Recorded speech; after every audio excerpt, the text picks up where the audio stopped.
Bueno, aquí estamos ya en el último bloque de Apuntes en el 30 de la TDA. Dijimos que íbamos a hablar de la situación en Venezuela, cuál es la visión que tiene el mundo sobre el resultado electoral del fin de semana, con lo que conocíamos a partir de los datos del Consejo Nacional Electoral, que anunciaba como ganador de estas elecciones a Nicolás Maduro y lo volvía a poner en el poder, ¿no? Por un periodo más, y todo lo que ha generado esta situación, el fantasma del fraude, el mundo que no acepta, o la gran parte del mundo que no acepta el resultado de estas elecciones. Lo vamos a analizar con Augusto Grilli Fox, que lo tenemos ahí en una comunicación por videollamada. Augusto, ¿cómo estás? Bienvenido.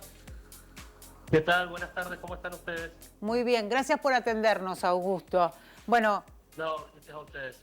panorama que va sumando novedades todo el tiempo, ¿no? En las últimas horas se conocían algunos datos que daba a conocer la oposición con las actas y esta página web que se podía ver, de ratos no porque estaba colapsada, con una posición que han tomado muchos países del mundo de desconocer este triunfo o aparente triunfo de Nicolás Maduro, y con una situación bastante complicada, digo, social, ahí en Venezuela, donde se dan manifestaciones, enfrentamientos y fallecidos. ¿Cuál es tu análisis, Augusto, de este panorama que al menos a esta altura de la semana es incierto, sobre todo para los venezolanos que están atravesando un momento difícil? Tal cual, bueno, principalmente tratar de interpretarlo o de comenzar a interpretarlo como un proceso electoral que manifestó la falta de capacidad de generar acuerdos, ¿no? Y con esto me refiero concretamente a un tema que hemos charlado en varias ocasiones, que fueron los intentos de mediación, tanto en Barbados en su momento como en México por el Reino de Noruega. Y la realidad es que llegar a un proceso electoral cuando no se han podido generar acuerdos termina decantando en instancias de estas características. Son muchos los análisis en relación al propio proceso, que tiene características propias como la no participación de una gran cantidad de venezolanos en el exterior y la burocracia por ahí para poder integrar dichos padrones. Además, tener en cuenta que justamente es muy complejo en relación al rol de los distintos veedores internacionales Sí. que no han participado. ¿Qué es lo que quiero, simplificándolo, qué es lo que quiero hacer referencia? Justamente a que no fue un proceso electoral como, por ejemplo, como fue el de Argentina, el de Uruguay, el de Chile, el de Brasil. Y en base a eso que justamente traslada a la actualidad una situación que es muy compleja en relación a lo que venga, ¿no? Con los actores por ahí más determinantes o que estaban en el centro pidiendo las actas, como fue la postura del propio Lula da Silva, Sí. y tanto como Joe Biden. Es ahí donde uno queda expectante en relación a un proceso electoral que hoy por hoy parezcan muchas variables en relación a poder tratar de consensuar un poco de paz social o un potencial acuerdo. Si me preguntás, yo creo que el análisis va a radicar principalmente cuando empiecen a tratar de articular una salida concreta. Va a tener que ser el diálogo de ambas partes para poder encontrar un norte a una situación que no plantea un norte en las condiciones propias que estamos, ¿no? En Sí. reconocer o no reconocer. Yo entiendo que la alternativa va a tener que ser muy superadora para poder encontrar una salida real a una situación que viene siendo compleja no desde hace poco, sino varios años. Augusto, ¿por qué entendés vos que se dio esta situación de veedores que no pudieron ingresar? E incluso veíamos imágenes de vuelos con expresidentes latinoamericanos que querían llegar a Venezuela y estaban complicados para ingresar. Equipos de periodistas, incluso de Argentina, que iban a cubrir elecciones y eran deportados. Digo, un panorama absolutamente difícil para tratar de mostrarle al mundo un resultado electoral que es cuestionado también. Tal cual, desolador y sobre todo también entendiendo digamos, que no se dieron algunas garantías que deberían haber estado al corriente. Yo creo que acá son muchas las voluntades Sí. que no participaron. Creo que en su momento que no hayan procedido a las mediaciones, manifestaron por ahí la interpretación del gobierno de Donald Trump en relación a lo que era Barbados, y cuando se estaba llegando a un acuerdo de 6 puntos se potenciaron las sanciones. Después, en el caso de la mediación de México, la realidad es que en paralelo se dio la detención de Alex Saab. Eso por un lado. Y por el otro también el no cumplimiento de determinados acuerdos que planteaba Maduro. Es ahí donde creo yo que radica justamente la respuesta a un proceso electoral que no cierra, no encuadra y que, como te digo, por ahí insisto en esto, de que creo que, no sé, el otro día, o sea, ayer había un analista que planteaba justamente la variable de un acuerdo entre oposición y oficialismo con un gobierno de transición, como para que son todas variables y suposiciones ante un escenario que ahora en lo inmediato es de confrontación absoluta, y yo creo que todavía no ha llegado el punto más álgido o más complejo de esa confrontación directa que se va a potenciar. Espero que sí existan los criterios y el rol de actores internacionales que permitan que se pueda dar otra instancia. Confío mucho en la figura de Lula da Silva. Creo que el Papa Francisco es un actor importante en este marco, como para poder arrimar posiciones, porque de verdad no encuentro otros recursos para poder resolver un conflicto que los únicos que los tienen que resolver son los venezolanos. No debe existir injerencionismo en este conflicto, y justamente lo que tienen que hacer los actores externos es ponerse a disposición y brindar herramientas para que este conflicto se pueda resolver.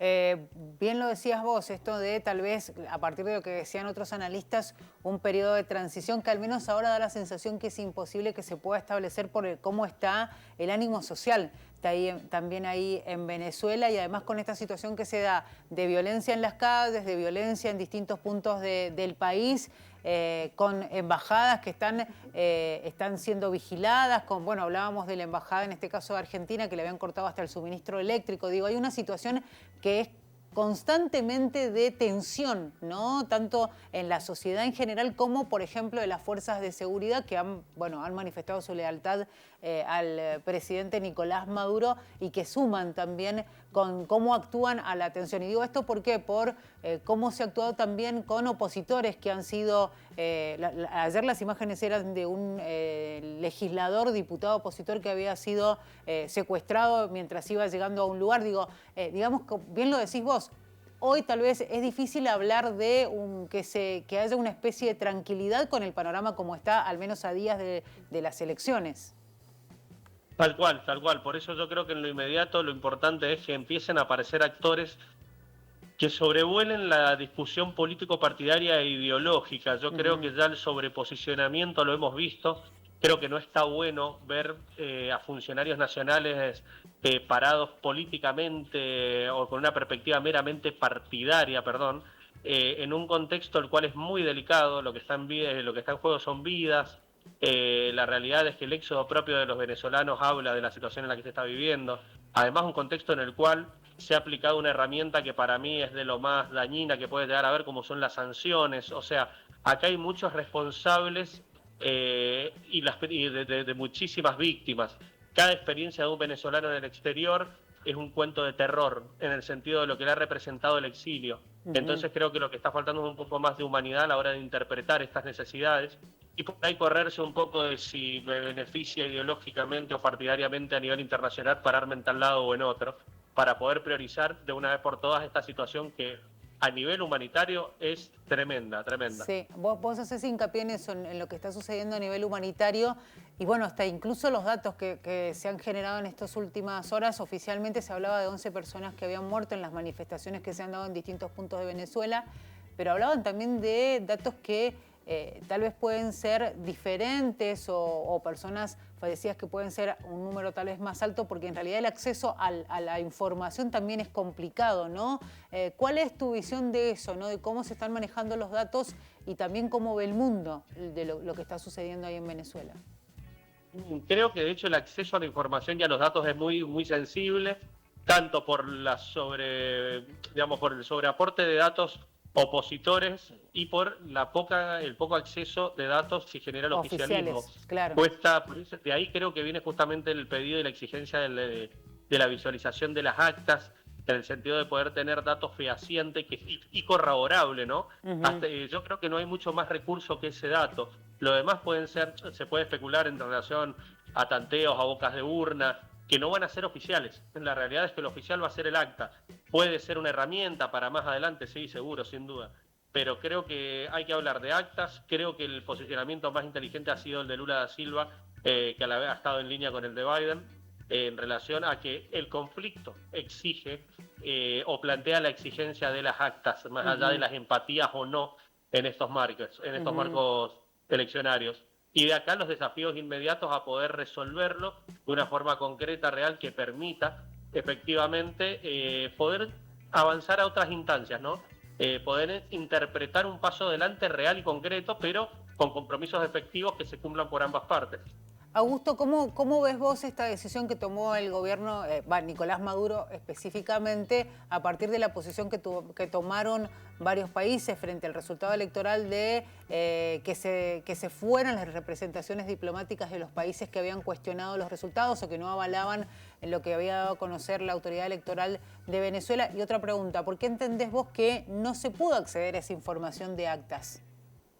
Bien, principalmente, perdón, la primera pregunta, creo que se da una situación en particular, como se daba en concreto, a partir de la actitud, digamos, de la actitud apresurada de Maduro, en un marco en el cual por ahí son medidas muy drásticas. De ahí, es como una casa para poderla construir estás toda una vida, pero en un día la destruís. Sí. Esto es un poco parecido porque después hay que volver a convocar, restablecer, son daños a cosas muy sensibles y manoseadas últimamente, porque la verdad que a nivel global por ahí las relaciones internacionales han sido bastante vapuleadas.